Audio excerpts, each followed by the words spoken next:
자, 시간이 이제 슬슬 가까우는데요. 이 일에 미래가 있을까라는 겁니다. 이거는 제가 여기서 생활하면서 그리고 교수 이름을 달고서 이제 강의를 하면서 미래를 어떻게 만들어야 될 것인가라고 제가 저한테 물어본 거를 이제 답하는 과정이라고 생각해 주시면 감사하겠습니다. 뭐 전 세계적으로 말씀드리자면 한국어 학의 수요는 계속해서 팽창하고 있어요. 사실이에요. 특히 동남아시아 국가들에서 한국어학은 대단히 발전하는 중이에요. 그리고 한국어학과 한국학은 한국 문화의 국제화하고 깊은 관련이 있습니다. 제가 여러 나라에서 오신 선생님들하고 이야기를 들어보면 많은 국가에서 젊은 친구들이 한국어를 배우는 이유가 K컬처예요. 한국 문화가 좋은 거예요. 그런데 어학을 가르칠 때는 그냥 뭐 K컬처 잘 몰라도 돼요. 뭐 예를 들어서 선생님 뭐 B1A4 알아요? 그러면 알아요. 정도로만 말해도 돼요. 근데 만약에 여러분들이 한국학의 분야에서 이런 걸 가르치겠다 한다면은 강사 또한 한국 문화 전문적으로 알아야 됩니다. 전문적으로 알아야 된다는 거는 계열론적, 역사적, 원인론적 등의 분석 비평이 가능하다는 걸 이야기해요.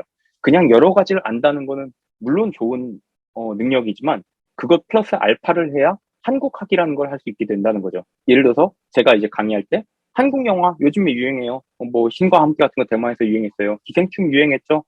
뭐 이번에 뭐 한국 영화는 아니지만 고레에다 히로카즈 감독의 브로커에 뭐 이런 유명한 한국 배우들 나오죠. 아는 거는 그냥 아는 거예요. 그냥 끝이에요. 거기서 끝이에요. 그걸 가지고 이제 분석을 할 수 있을 때 진짜 한국하기 시작하는 거죠. 학생들한테 이야기해 보면 한국 영화가 예를 들어서 홍콩 영화, 유럽 영화, 제3세계 영화 영향받은 거 잘 몰라요. 그런 것들을 시계열축으로 설명을 해줄 수 있어야 됩니다. 1990년대 후반이라는 걸로요. 아니면 키노라는 영화 잡지 같은 걸 통해서요. 자, 외국에서 한국어 가르치기, 외국에서의 한국어 수요도 지속적으로 증대되고 있어요. 그래서 세종학당이나 대학 강의 이외에도 고교나 어학원 등에서도 한국어 강의가 많이 늘어나고 있습니다. 그래서 여기서 한국어 전공한 선생님들 같은 경우에는 생활하는데 크게 문제가 없어요. 문제는 한국학이에요. 어학에 비해서 한국학의 수요는 크지 않은 편이에요. 그러니까 대학 강의를 제외하면 한국학이 딱히 할 게 없어요. 세종학당 같은 데서도 한국학 강의가 있긴 하지만 어디까지나 엑스트라 커리큘럼이에요. 잘 신경 쓰지 않아요. 말하자면 한국학을 하고 싶다면 대학에 들어가야 돼요. 가장 중요한 거 여러분들이 되게 많이 신경 쓰실 거라고 생각하는데 한국어 강사의 페이 문제 미국이나 일본 등 제외하면 한국어 강의를 통해서 얻을 수 있는 수입은 많지 않아요. 한국의 급여 수준하고 외국의 급여 수준이 차이가 나는 게 굉장히 크죠. 예를 들어서 여러분들이 운이 좋아서 세종학당에 일하게 된다면 한국식의 월급을 받겠죠. 그럼 생활이 되게 할만해요. 그런데 아까 보여드린 것처럼 여기 사설어학원 같은 데 들어가면 페이가 굉장히 적어지는 거죠. 그래서 많은 대학 강사들이 학원이나 개인 교습 온라인 강의를 병행하고 있어요. 그래서 외국에서의 한국어학 강의를 생각하고 있을 경우 내 커리어를 그렇게 만들고 싶다라고 생각할 경우에 자신이 가고자 하는 나라의 현지 물가와 집세를 반드시 고려해야 돼요. 가장 중요한 문제인데 아무도 이거에 대해서 잘 이야기하지 않는 것 같아요.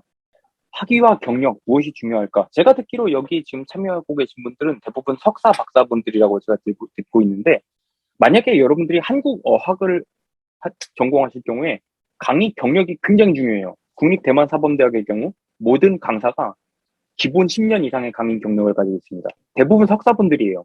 근데 강의 경력이 정말 엄청나게 길고 유명한 곳에서 강의하셨기 때문에 저희가 국립대학에서 받아들이는 거예요. 근데 만약에 여러분들이 한국학을 강의하고 싶다.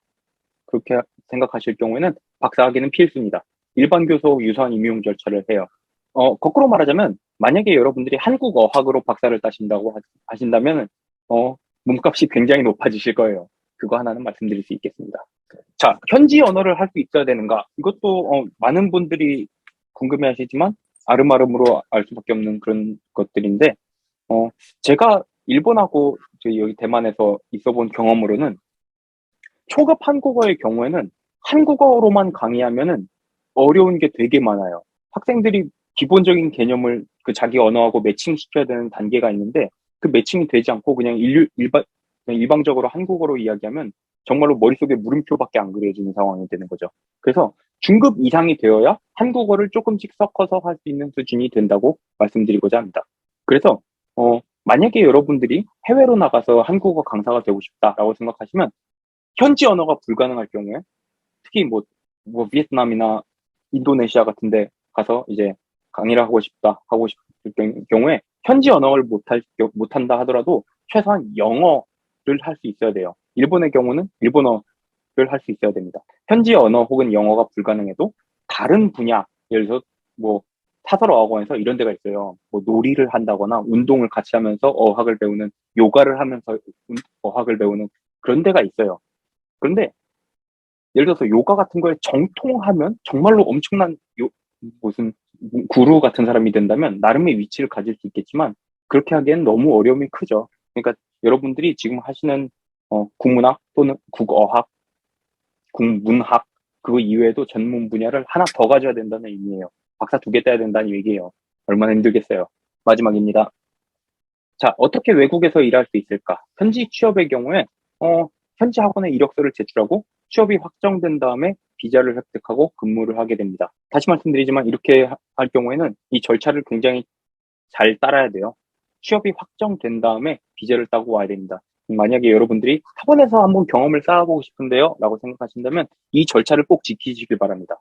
학교 간 파견의 경우에는 굉장히 편해요. 저 같은 경우도 그렇지만은 프로그램에 참가하고 근무하고 현지에서 임용되는 절차를 따를 수가 있겠죠. 저도 원래 1년짜리였는데 지금 시야청 사업으로 3년을 더 있게 돼서 현지 임용된 사례라고 할 수 있겠습니다.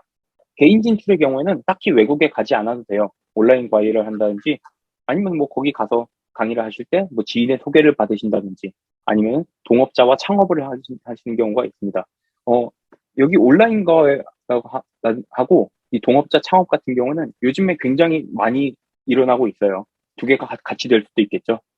그리고 코로나 이후로 이런 사례들이 굉장히 많이 늘어나고 있는데 외국 사람한테 한국어를 가르치려면 실제로 거기 가서 가르쳐줘야 되는 거 아니야? 라고 생각할 수도 있겠지만 꼭 그렇지 않아요. 한국에서도 얼마든지 강의를 할 수 있는 길이 저는 코로나 사태를 계기로 열렸다고 생각합니다.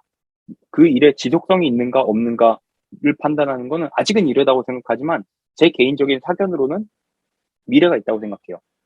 예, 딱 1시간 동안 이야기를 했는데요. 혹시 여러분들 궁금한 거 있으시면은, 얼마든지 물어봐 주세요. 뭐든지 괜찮습니다.